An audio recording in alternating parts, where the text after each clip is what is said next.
Zvinzwa vanangu. Panapa zvandiri kuita, iyi rodhi yakavhurika iyo, iyo rodhi yakavhurika iyo, iyo rodhi yakavhurika iyo. Uyu ndosaka ari panapa uyu, baba vezvemweya. Saka by the end of the day anenge akakumirirai kuti todhila nema-issues. Vanosvikirwa vaya nezvinokusvikirai muchibuda bugedhineri kusvikirwa kunenge zvapera. Vanowana zvikwambo, zvikwambo zvinenge zvapera. Mamhombwe dziri panapa mosunungurwa nezita raJesu. Vanonyepa mosunungurwa nezita raJesu. Vanofunga kuti vane munyama nezita raJesu. This is what we are going to do. And after this session, nobody laughs, nobody talks. You make a decision uchenda umba kwako whether you have decided to be or not to be. Yako.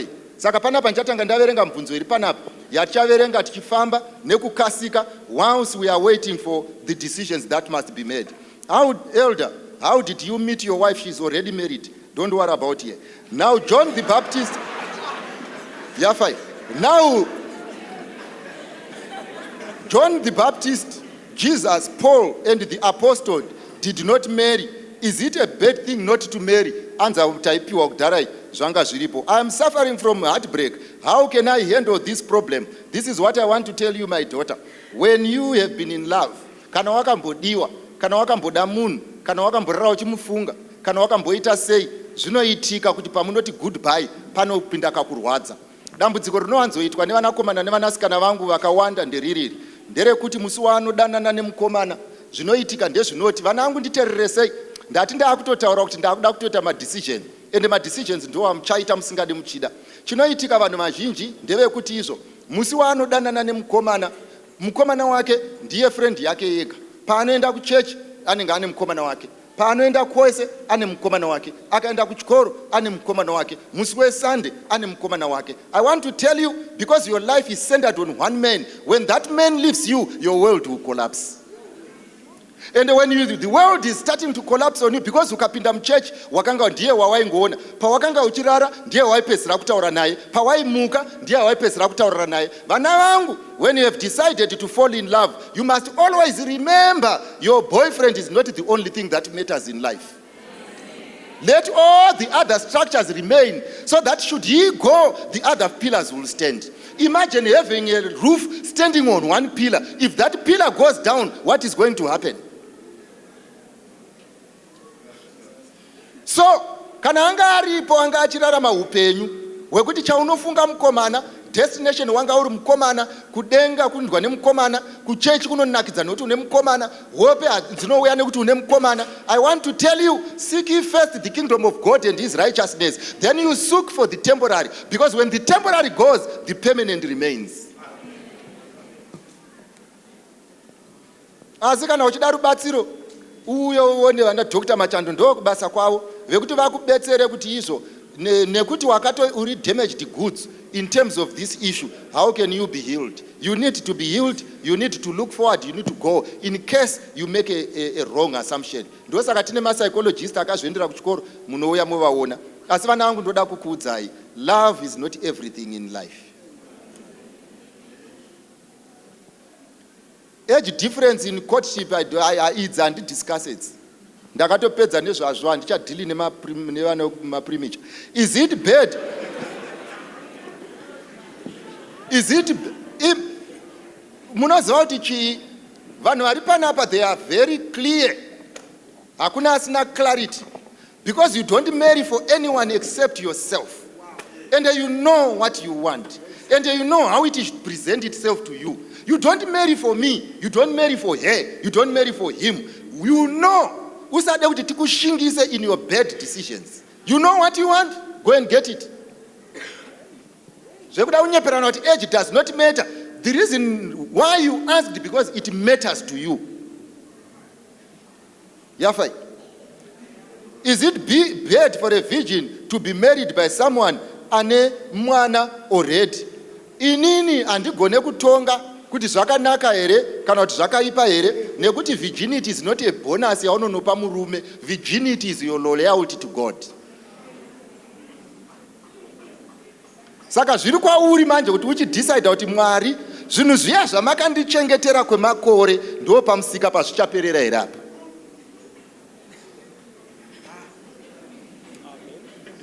There are so many women who have kept so much for long, only to squander it for so little. Jesus said, you should forgive 77 times, 7 times. How many times did Adam eat the fruit? How many times did he ask for forgiveness when God presented himself before him? Did he? I'm asking you.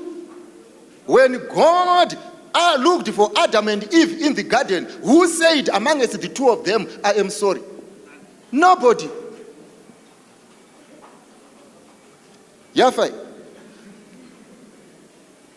I am a university student and I share a room with someone who is a drunkard. She goes to sleep sometimes. She brings male friends in the room and spend the whole night. What should I do? I want to tell you, everybody has freedom to do whatever she wants, but everybody's freedom inotangira panoperera yangu.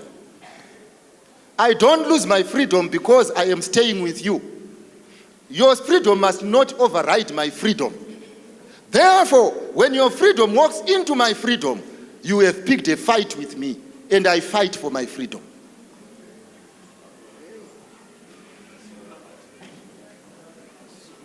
Azvizi zvekunamatira ndozvitaurwa nemunin'ina wangu, ndezvekumira kutotaura kuti izvo the buck stops here.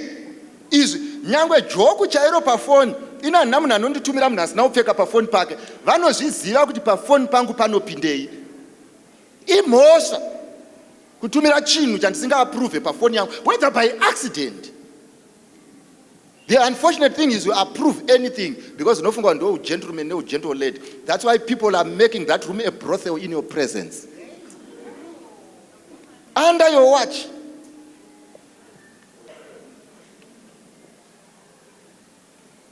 We all agree that in the not under your watch. I hope you hear me. We all are, imimi ndimuri kuita kuti vanhu vaite zvavanoda kumacollege avo because you don't have backbone. That's why they disrespect you to this extent. Munhu anonopfimbwa nemudhara wake ouya kumba kwamunofanirwa kugara mese kwakabhadharwa rent, and you don't stand up for your rights and say iwe nemudhara wako, this is not a brothel, I don't want to see you here. We all agree that in the generation we live, a lot of things have now been legalized. Not everything that the government legalizes is legal for a Christian. We are loyal to this government as long as it is addressing the issues from above. Yafai. When things are made normal by people, they don't become normal. And you want to force Christianity to walk in modern shoes, as you call them. Christianity is a culture on its own. It stands on its own 2 feet. What if you are in a relationship and your partner is hiding about his job, maybe pretending to be poor and broke? He cannot pretend to be poor and broke. He is poor and he is broke. Wobvunza asi oramba kuti ndo zvaanoita pamusana pekuti he doesn't even know. Inga zvambotaurwa panapa kuti vanhu vakadhakwa vakamwa mutoriro anofunga kuti aenda kudenga asina kuenda. Uyu zvaari kutokudza ndo zviripo, iwo wakangodhakwa nerudo. Ndosaka uri kuona mari payanzi haipo. Muridzi wehomwe ati haipo, iwo uri kuita nharo. Be sober. Handina mari munayo. Munosenza basa, handisi kusenza. Uri kundiitisa nharo. Have you become so foolish? Elder, pamwe pacho vakomana vemuchechi vatori worse than zvinoenda nekwaunotora masamples ako. Panyaya yemadrugs nekurembedza mabhurugwa and asking for sex first, I want to tell you nobody has ever asked me for sex. Because handipo panopuhwa zvinhu izvozvo. When people ask for sex, it is because you have presented yourself to the wrong market. You laugh at anything. You dress like them, you think like them, and you don't want to be them.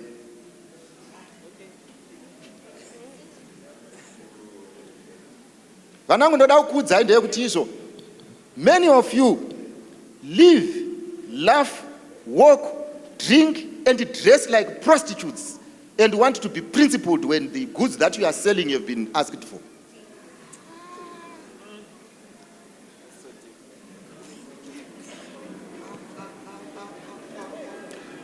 What's the right time? Unoziva kuti munun'una unogona kupinda muchechi yakazara vanhu so uchiona a full lady akakura seuyu achitaura nyaya nemukomana. And munhu iye oda kutaura kuti hanzi handidi kurara. A person who can make noise before God. That means even your morals make noise before men. What's the right time? Iverenga muningi unombowapedza nayo kana waone answer. Elder, I want to become a Christian, but I am still confused with God. I want to tell you, if you want to understand God, you will never understand him until you are 7 feet underground. God is not there to be understood. Mwari hanzwisiswe nemunhu asi boyfriend kana munin'ina wako unogara naye muchida kuita mates naye. God is too big for that. You know what, vanangu, ndoda kuti ndikuudze chokwadi. The things that God has made and done for us are enough evidence yekuti this God is in love with us. Enough. If God really cares, what was the reason yekusika Satan?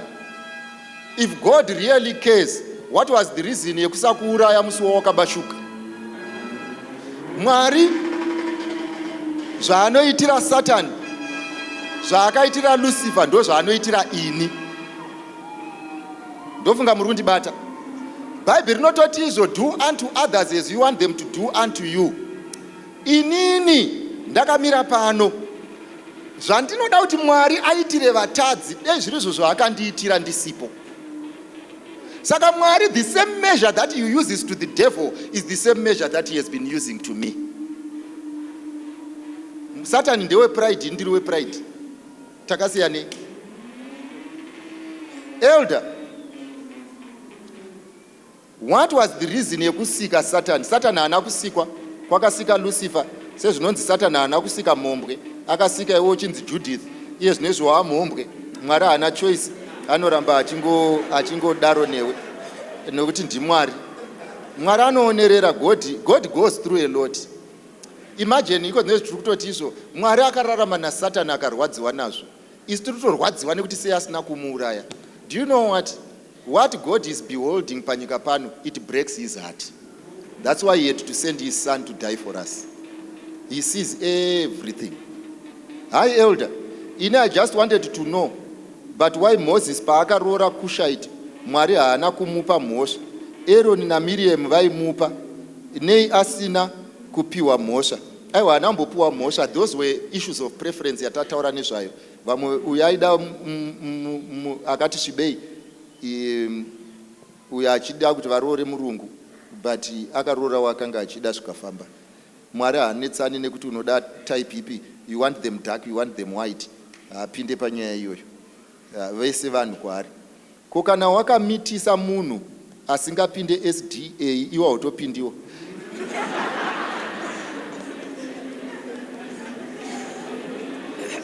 Yeah, fine.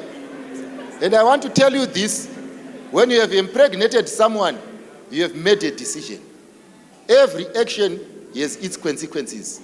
You must bear the consequences. Kuti tifambe tichikuudzai kuti munochiramba manje because haasi wechechi, ndo zvawaifanirwa kuziva asina nhumbu. But wairara naye muchibvisana hembe asiri wechechi. Nhasi wakuda kuti kuona chechi. Pamaita zvinhu zvenyu mainamata nekutsanya.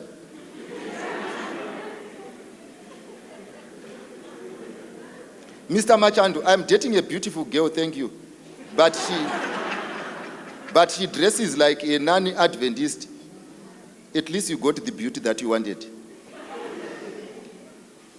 Yeah, fine.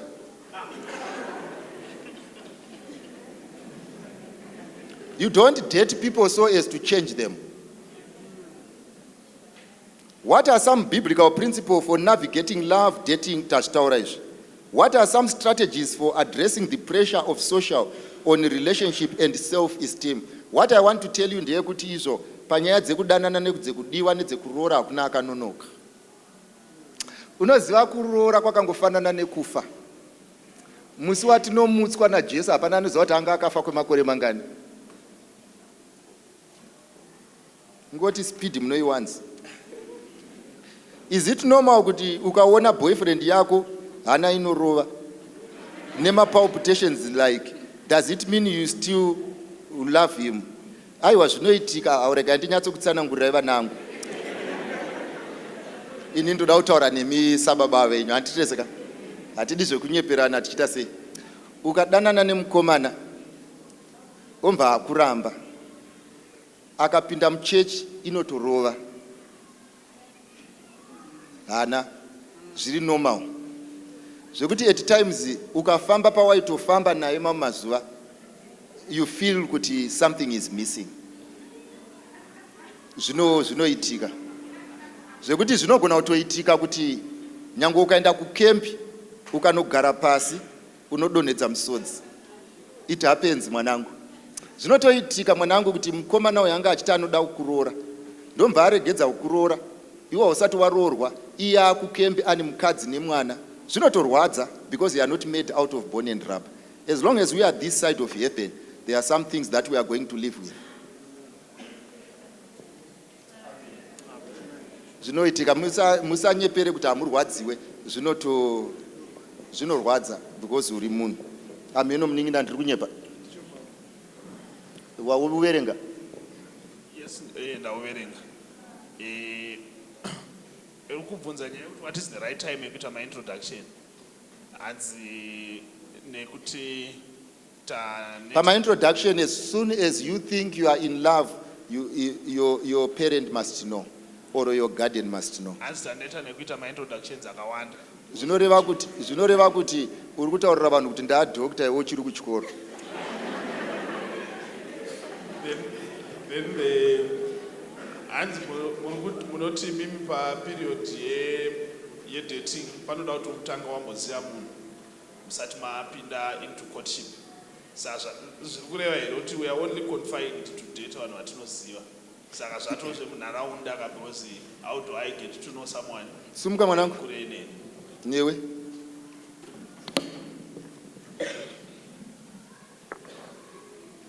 Uri kumuona here musikana uyu? Unomuda here?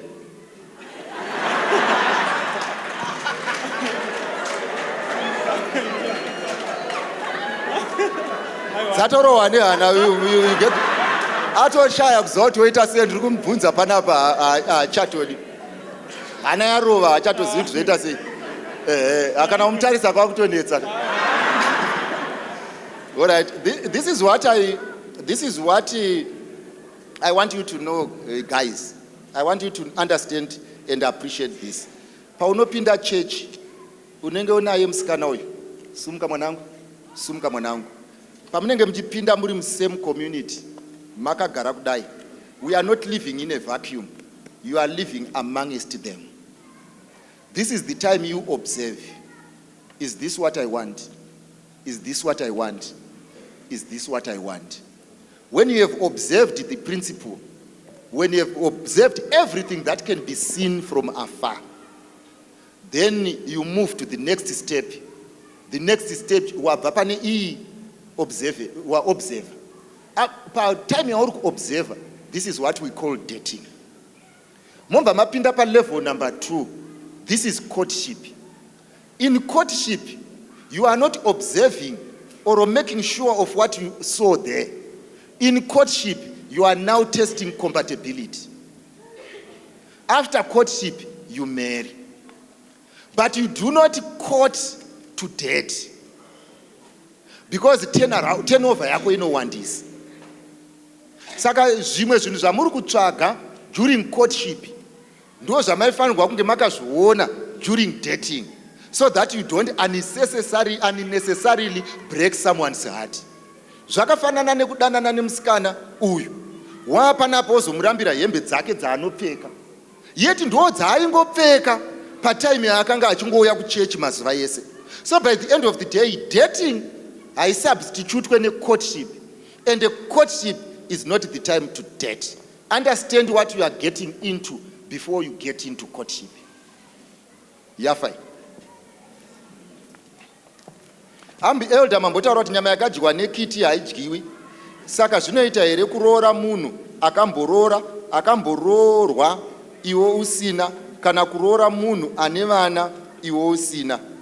Handambotaura nyaya yemunhu ane vana ini. ndataura nenyaya yekuti munhu ane usavi hwake ngaameke sure kuti haudyiwi nekiti.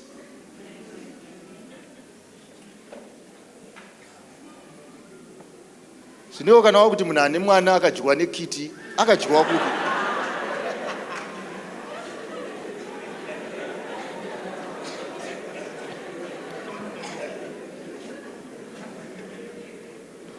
Ko munhu anorwadzisirei vamwe muchechi kuuya kuzogara nemunhu wake pasaidi knowing you are single? Iwe shamwari,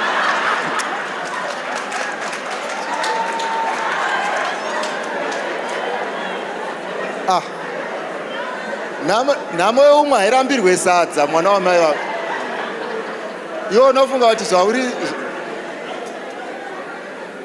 naiwe zvauri single tese toita single. Ndoda kukuudza the reality of life when you are this side of heaven. Ndoda kukuudza the reality of life ndeyekuti nhamo yako haikoneseri kugare rwevamwe. Ava vari kuchata ava usafunga kuti mumabhuku hamuna rufu, ruriko, but ivo nhasi havasi parufu.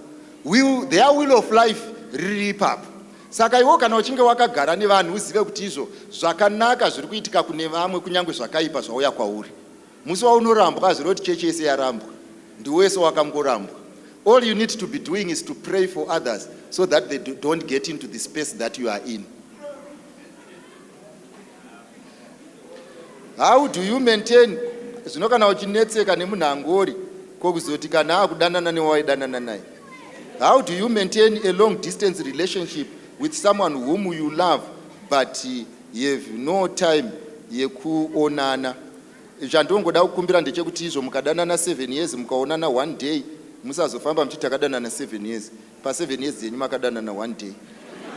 What can I do to win the girl I am sitting next to right now?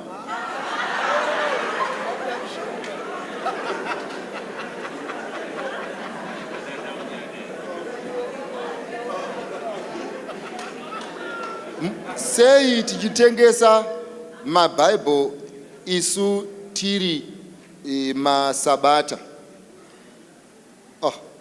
Naiwe ndoda kukubvunza mubvunzo. Hatipirinde maBhayibheri isu tinoaverenga. Handizivi kuti tunoenda kuChina here tonovatsanangurira kuti tiri masabata kuti tisaatengese. Kana zvichiita unombotanga nazvo iwewe, kana zvashanda tozoteera. Bible rinototengwa because hatiapirinde. What causes relationships to break and how best can we do to maintain? Tamboitaura, how can you take, how can you kwanisa kuverenga number 2. Nai elder,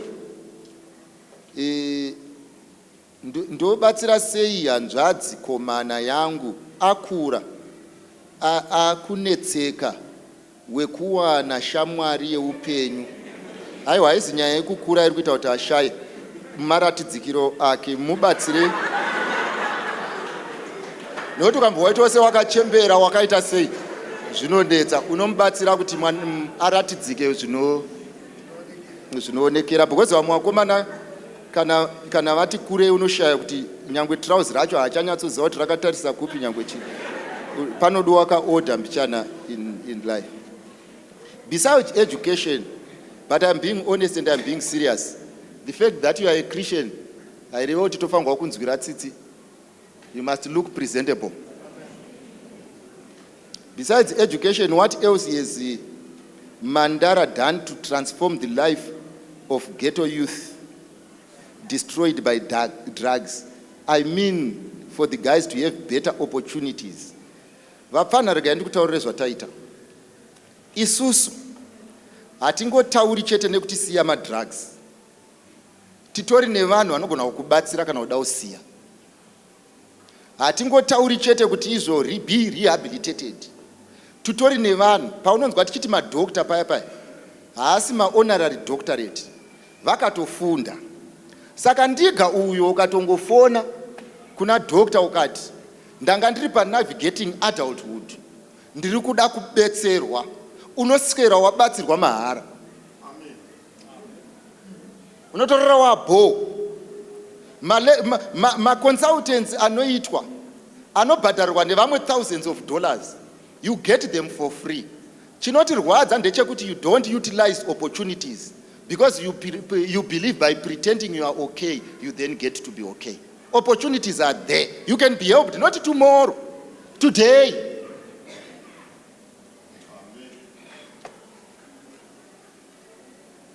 Konai elder, kana shoko richiti usaroora munhu akamboroorwa, handizive iyoyo vhesi. Nekuti unenge waamupombo. Inzwai vanangu rinoti, kana munhu akaroora, akasiyana nemukadzi wake, for any reason isiri yeupombwe, haakwanise kuroorazve. Ende mukadzi wacho haakwanise kuroorwazve. They should reconcile. Vodzokerana. Mazvibataka. Ndoda kuti tinge tina izvozvo mubhaibheri. Haringoti akamboroorwa. Rinoti, zvakafanira kuti inini ndoroorana nauyu. Inini ndoita upombwe. I am the guilty party. Uyu ane kodzero yekusiyana neni and go and get married. Asina handina kodzero iyoyo. Zvinotaurwa neBible in terms of remarriage. Ndatichienda pamubvunzo wako. Ndatanga ndatsanangura. Masingle mothers anotenderwa here kuuya kuchechi. Aiwa, vanangu, musadzidzise vanhu zvisiri izvo. Bhaibheri hariti munhu ane mwana haacharoorwi. Bhaibheri hariti munhu akamitiswa haacharoorwi. Bhaibheri rinoti munhu akaroorwa, vakarambana nekuda kwemhosva isiri upombwe, anofanirwa kuzoita reconcile. We need to separate these two issues.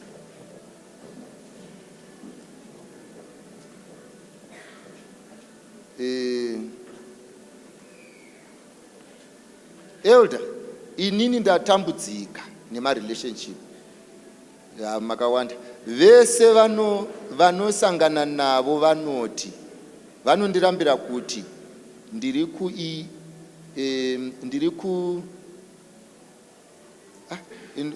kuramba sex, ndoita sei? Aiwa mwanangu, ukavhura shopu yako pane raimbove bhawa, vanhu vanoramba vachiuya nemaempty, vanofunga kuti panotengeswa chidoro. Asi hauchinje business rako because vanhu vafunga izvozvo. Saka vanhu vazhinji aya ndo mararamiro avaita mumarelationships. Saka vanofunga kuti you date and court so to exploit. Iwewe if you give in, you have lowered the standard. Saka kana vatokuramba uti Mwari kudzwai, ndandanyura. A man who says no to a principled woman is not a man to be proud of. A man who says, I want you to be a prostitute before I marry you, is not a man to ride the rivers with. He's not worthy.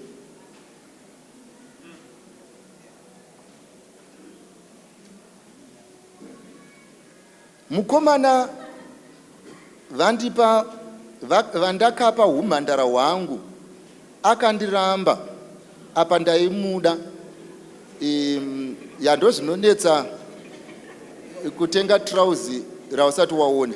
Akandiramba apa ndaimuda, kurwadza kwacho achatobva aroora, ari kuroora kavakanga vasingaite zvechipfambi. Mundiregererewo mwana wangu ndoziva kuti uri kurwadziwa but chipfamba hachibhadhari.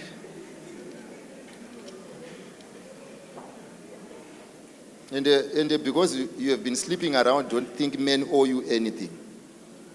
It's foolishness. Explain, is dating biblical? Which religion should I truly follow? Christianity or Islam? Muna abvunza mubvunzo uyu. Uone mfana uyu. Mfana wangu. Uyoga mtu mfana munonetsana kubva ikoko kwamune muri kusvika wasvika umba kwenyu. munhu abvunza mubvunzo ndokumbira kuti uone mufana uyu usati wabuda muchechi, if you were serious about what you were asking. Ndiri ku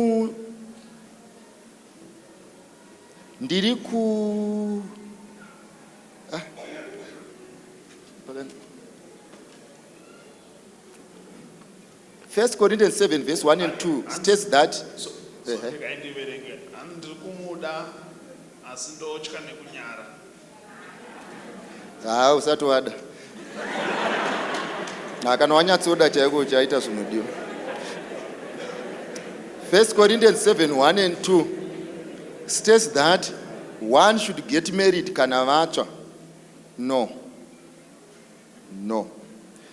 Verengai bhaibheri racho, verengai zvakanaka. Handigone kupfimba elder, ndoita sei? Izvi hazvidi munamato nekutsanya, izvi ndi wotodzidza uchapfimba hako kana wakuda zvokurora uchiri kuyemba. Elder ndoita sei kuti ndiwane mukomana anotya Mwari? Itya Mwari, gara pane vanotya Mwari. Ukagara padhuze naJesu ndokutaurira kuti izvo hazvikuremeri, unomuwana neukasika. Iyo taiita. Ndoda kutenda Mwari vana vangu mauya. Mwari wakatinakira uye Mwari akakunakirai. Ndigotenda Mwari nekuti vamwe venyu munotadza asi munoramba muchiuya, because you know kuti one day the master is going to meet you at your point of need and the things will be well. Ndotenda naizvozvo.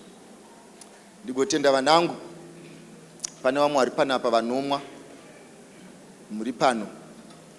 Ndakamirira vabereki. I am happy kana mwana wangu wadhakwa ukadzedzereka uchiuya kuchechi. Mwari anokwanisa kukuitira nyasha. Ndozoda kutenda vanangu kuti kune vamwe vakawirwa nezvizhinji zvinorwadza mukati menyika, but you still believe. Mwari akuitirei nyasha. Ndiko kutendai vana vangu. Varipo vamwe vakarambwa nevakomana vavaida, and vakarambwa in a way isiri respectable, but muchiri pano Mwari akukomborerei. Ndiko kutendai vana vangu. Kune vamwe vari pano vane kumba kune zvinhu zvakaoma zvekuti uchidzokera kumba kana kuti munonodyei hauzivi, but you still believe. Mwari akuitirei zvakanaka. Ndiko kutendai vana vangu. Kune vamwe vari kuno vane vabereki vakaromba vakatsidza kuti hakuna kwaunoenda, but you still here and you still believe. Mwari akuitirei zvakanaka. Ndiko kutendai vana vangu. Kune vamwe vakamitiswa vaifunga kuti zvinhu zvedu zvichafamba zvikaramba kufamba, but you are still here. Mwari akuitirei zvakanaka. Chekupedzera ndiko kutendai vana vangu. Kune vamwe vakagara vakanditarisa vanga vasingazoiti a very successful life, but because Mwari akutendera kuuya kuchechi and you made a decision, dei Mwari angakuitira zvakanaka. Ndikoda kukuudzai vana vangu kuti izvo, life is not decided by today's circumstances. One day things will be right. Mwari wekudenga will visit you in the appropriate time and things will be well with you. We always pray for you. We always have you pamoyo pedu. Tinokushuvirai zvakanaka. Unfortunately, there are some things that we cannot change. Asi kudenga vanangu kuna Mwari. Ndozvandauya ndikuudzei kumabvuku, ndozvandauya ndikuudzei kutafara, kuti kudenga kusingagare munhu kuna Mwari anonzwa munamato. So inini sababa inini saelder ndokumbirawo mapresenters angu auye kuno mberi. Uyai tese. Uyai timire panapa 2 minutes takutopedza. Uyai mapresenter mese nemaelders muri pano. Uyai tiite basi.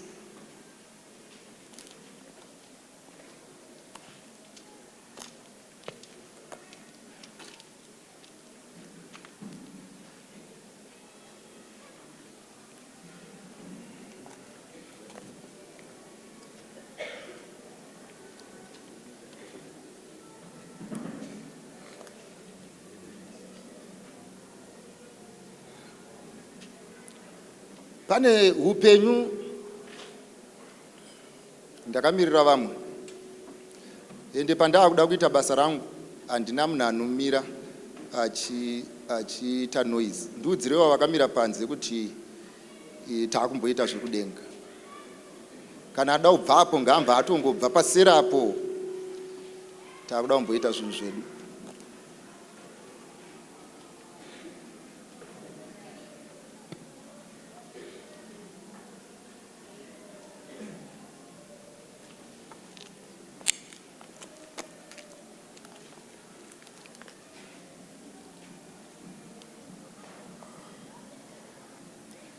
Right vanangu,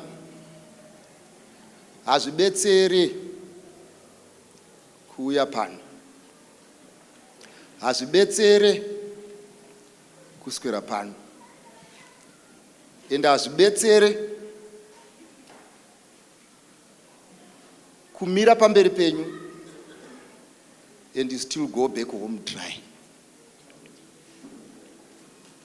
Hazvigoni mwanangu kuti ouya wakadhakwa odzokera uri chidhakwa.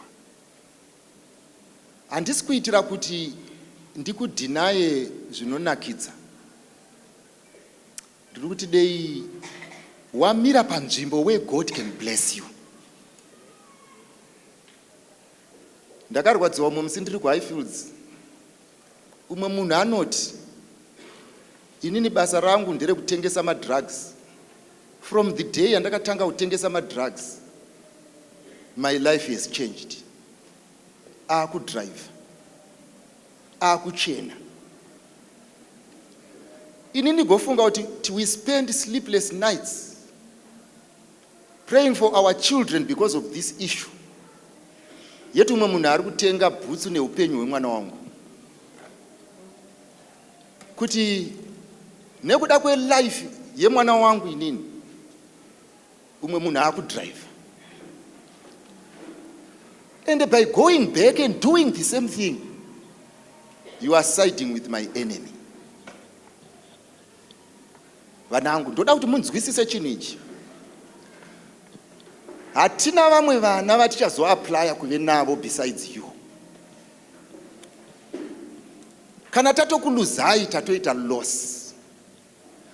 Vanangu, kune vamwe varume vachafa vachifunga kuti ndasiya an offspring. They will be surprised on the day of resurrection kuti it was wiped away by bad behavior. Hazvigone kuti titendere izvozvo. Vanangu, kumwa wakamwa, fine. Kurara wakarara, fine. Upombo wakaita, fine. Chivi wakaita, fine. Handina problem nazvo. But all I'm saying is, your father wants you home. He's waiting with open eyes. That's why Christ had to die for me and you. Because Rangu Bible not whilst we are yet sinners, Christ died for us. Saka ndakuita appeal yangu vanangu kekupedzisira. Ndokukumbira ine mweya washe. Varipo vanoremerwa nezvinovaremera. Varipo vanorara vachichema nezvinovachemedza. Sangano ndarisimuke.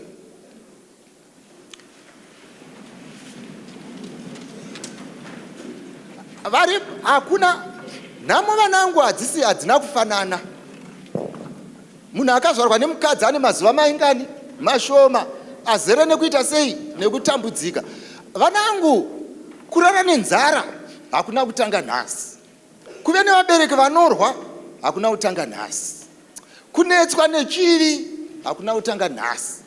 Kunetswa nemweya yakaipa, hakuna kutanga nhasi. Asi kusunungurwa, hakuna kutanga futi nhasi. Vanangu, you can go home a free person. Usina kuremerwa, usina a broken heart, usina misodzi. Wakasunungurwa nevanosunungura. Vanoti, when I set you free, you will be free indeed. And the Bible rangu not, my peace I give unto you. Not as the world gives, give I unto you. Mwana wangu wakuda kudzokera kumba kuya. You cannot go back as you were. Saka vanda vadaidza pano pasi. We want to pray for you. Kuno umwe ari apa anoti, I want someone to pray for me. My heart is breaking. I want someone to pray for me. I don't feel secure. I want someone to pray for me. Ramangwana handisi kuona zvakanaka. I want someone to pray for me. Ndiri munhu wembanje. I want someone to talk to. I have a broken heart. I want someone to talk to. I have a problem. Please come up front. And hapana chekufunga apa. Vane kunorwiwa munozviziva. Vanorwara munozviziva. Vanonetswa nemweya yakaipa munozviziva. Vanonetswa nezvivi munozviziva. Vanonetswa nefizi munozviziva. Hakuna asingazive nhamo yake. And I'm giving you 1 minute to come up front.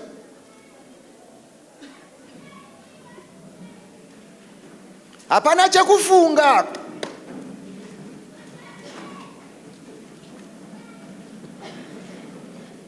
Munona umwe zvinokunetsa, vasina zvinovanetsa, don't come here.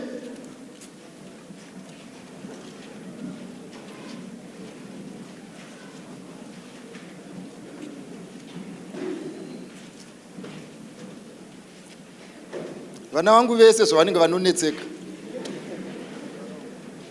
Handisi kuseka ini, handisina nguva yekuseka. Handisina nguva yekuseka. Takatoseka kudhara zvikatopera.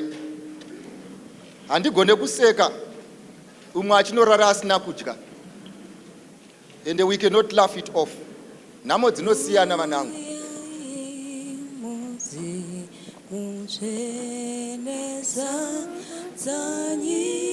Moyo wangu uyanyi ozinopa nozazanyi moyo wangu uyanyi zazanyi Jesu ne mutawenyu uyanyi wozi no panozazanyi moyo wangu. Ndendamisa varume ava kuno mberi kuti tidivide. Handichazivi todini. Alright, ndinotenda Mwari. Saka ndichanamata, but ndisati ndanamata. Unotenda here kuti Mwari anogona kukubatsira? Yes, ndochete zviri kudiwa naMwari. Do you believe? Kana tichitenda Mwari anogona kuzviita. Hakuna munhu akatanga ari great in this life. People were made great either by other people or by God. What the secret is that they just made themselves available. Kana Mwari akudaidza, make yourself available. God has a plan for you. Mwari kudenga wakukomborerei, vakuitirei zvakanaka. Saka ndoda kunamatirai, ndoda kuti utende. Kana pane vanhu vari kunetswa nezvinhu zviri spiritual, right now as I am praying, believe that God has set you free, and it shall be so. Pane vanhu vari discouraged in their lives, just say a word of prayer. Mwari kudenga wakuitirei zvakanaka. Ngativei nenguva yekunamata. Baba vedu vari kudenga, tinokutendai nekuti muri Mwari, hamusi munhu. Dai muri munhu muchitisarudza, dai muri munhu pamwe makaura mwoyo, dai muri munhu Mwari, vamwe vanhu vari pano tiripo panapa taisafanira kunge takachengetwa. Hamuna chiramwa, mune moyo murefu, mune nyasha, mune hanya. Toda kukutendai maita Mwari wekudenga kuuya kwaita vana venyu kupurogiramu inoi. Ingari yekuti vanewo maissues avanga vachishuvira kuti imi Mwari muaadresi. Ende toda kukutendai kuti pakupedzisira kwepurogiramu inoi hakuna achabuda pano achiti Mwari haana kutaura neni. We want to thank you for that. Kuti rangarira nenzira isina umwe munhu akambotirangarira, zita renyu ngarikudzwe. In a special way Mwari, nzwaiwo kunamata kwedu kwemadekwana ano. Taakubuda tichidzokera kudzimba dzedu, tichidzokera kuzvikoro, tichidzokera munyika. But tauya kwamuri kuzopiwa simba, so that when we go back conquering and to conquer. Tipewo simba rekubuda mumadrugs, tibuditsei nezita raJesu. Vamwe vakatodhakwa varipo panapa. Tokutendai nekuti vauya, ende tokutendai nekuti vanzwa muchitaura, zita renyu ngarikudzwe. Imi voice renyu harina chidhakwa mberi. Kana makagona kutina mhuka dzisingatauri dzikapinda muaki, zvinoreva kuti munhu anotaura, anoziva conversation, munogona kutaurirana mukanzwanana. Tisu vanhu tinoshora zvidhakwa, imi Mwari hamuzvishori nekuti pane zvavanonzwa. Tokutendai nekutendera kuti vese vanodhakwa, vakadhakwa nevanotambudzwa nedoro vauye pano, vasimukira redemption yeupenyu hwavo. Mwari varangarirei. Nezita raJesu sunungurai vana venyu kubva kuma-addictions akasiyana siyana. Zvasimukirwa nevana venyu munozviziva, Mwari vasunungurei. Umwe ane munamato mumwoyo kuti Mwari, nhamo yangu ichapera rini? Takamirira kupedza kwenhamo iyoyo, mupeiwo simba rekugona kuti amire ari pamuri, nekuti muri Mwari asingakanganwi vanhu. Vamwe vasimuka kudzimba dzavanobva kune kuchema, kune misodzi. Mwari wekudenga, through them and through this decision yavaita, itaiwo kuti kumisha yavo kunzwe shanduko inobva muupenyu hwevanakomana nevanasikana venyu vasimuka vachiuya kuno mberi. Some have been abused, some are being abused. Vasimuka, imi muri Mwari, ngazvipere nhasi nezita raJesu. Vamwe vari kunetswa nemweya yetsvina panapa, vachiona zvavasingaonekwi, vachivingwa nezvinhu usiku, vachitambudzwa. Vatizira kwamuri Mwari nezita raJesu, zvese ngazvitame. Vamwe vari kutsvaka mafizi, vamwe vari kutsvaka simba rekugona kudzokera kuchikoro kuti vararame upenyu huri productive. Zvese zvasimukirwa nevana venyu Mwari munyasha dzenyu, inzwai kunamata kwedu. Tirangarirei. Vamwe vanozvidemba mukati memwoyo for wasted opportunities, vamwe vanozvidemba mukati memwoyo nenzira dzinorwadza, dzinonyadzisa dzavakafamba, but vanotizira kwamuri vanopfekedzwa nemi. Tokumbira kubva panzvimbo ino tichiziva kuti Mwari mati accepta. Pane minamato, prayers of faith iri kuitwa mumwoyo yevana venyu vakanyarara. Inzwei muipindure nezita raJesu. So that after all has been said and done, may we testify that this day was not a day that was put to waste. This was really a great investment. Nonamata pakupedzisira, vamwe vari muma-relationships amakasanctiona imi, vadzivirirei kusvika vachipinda mumuchato. Sununguraiwo vamwe kubva kuma-wrong relationships, muvapreserve, varwadziwe havo nhasi, asi mangwana vachizorarama zvakanaka, than kuzorarama zvisina kunaka mangwana, nekuti it will be too late. Mwari wekudenga maita henyu nekuti munotida, maita nekutinzwa, maita Mwari nekuve Mwari wedu panzvimbo ino. Muzita raJesu tinokunamatai nekusingaperi. Amen. Mwari wekudenga wakomborerei vakuitirei zvakanaka.